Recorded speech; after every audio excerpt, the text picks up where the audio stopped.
இன்னும் ராமரை பார்த்தா நார்மலா ராவணன் தான் பயப்படணும். உங்களுக்கு எதுக்கு அவ்வளவு பயம் வருது திமுக அரசாங்கத்துக்கு? அவ்வளவு ஏதாவது பண்ணி வச்சிருக்கீங்களா? எதையாவது கடத்த ஈட்டி வச்சிருக்கீங்களா? என்ன ஏன் பயப்படுறீங்க? நீங்க என்ன சொல்லணும்? ஒரு தைரியமான அரசாங்கம் என்ன சொல்லணும்?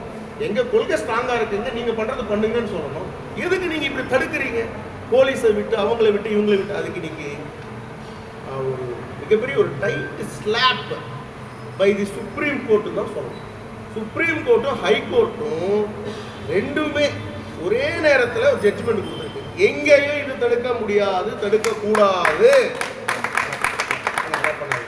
இது எங்கேயும் தடுக்க முடியாது, தடுக்க கூடாது. இது நடந்தே ஆகணும்னு சொல்லி தமிழ்நாடு, அதாவது தமிழ்நாட்டில் ஒரு இந்துவா வாழ்றது ஒரு விதமான ஒரு ஒரு கஷ்டம்தான். பட் இருந்தாலும் எனக்கு இன்னைக்கு ரொம்ப சந்தோஷமா இருக்கு.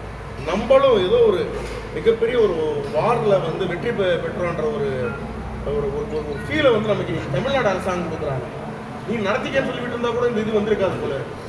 கடலூர்ல இந்த இடத்துல இது ஒரு கம்யூனிட்டி ஹாலு. இந்த இடத்துல வந்து இந்த பிராண பிரதிஷ்டை நிகழ்ச்சியை பிரதமர் நரேந்திர மோடி அவர்கள் வந்து அங்கே இது பண்ணும்பொழுது அதை பார்க்கறதுக்கு எல்லாருக்குமே ஒரு என்னன்னு சொல்றது தெரியல. எனக்கெல்லாம் கண்ணில் தண்ணி வந்துருச்சு.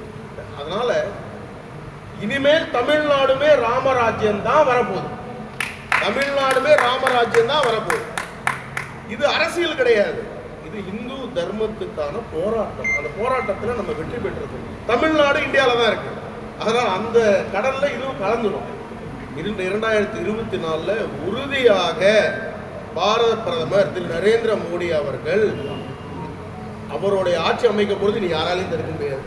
அவர் தான் வந்துட்டார். தமிழ்நாட்டில இருந்து 40 நம்மளே கொடுத்துருவோம். அப்பதான் இங்க ராமராஜ்யம் வர முடியும். இல்லைன்னா கொள்ளைக்காரர்கள், கொள்ளையடிக்கிறவர்கள், ஊழல் செய்யறவர்கள் தான் இங்க ஆட்சியில் இருப்பாங்க. அதனால இங்கேயும் ராமராஜ்யம் வரணும்னு சொல்லி அந்த ஆண்டவனை வேண்டிக்கிட்டு ஜெய் ஸ்ரீராம். நீங்க தான் கேள்வி கேட்க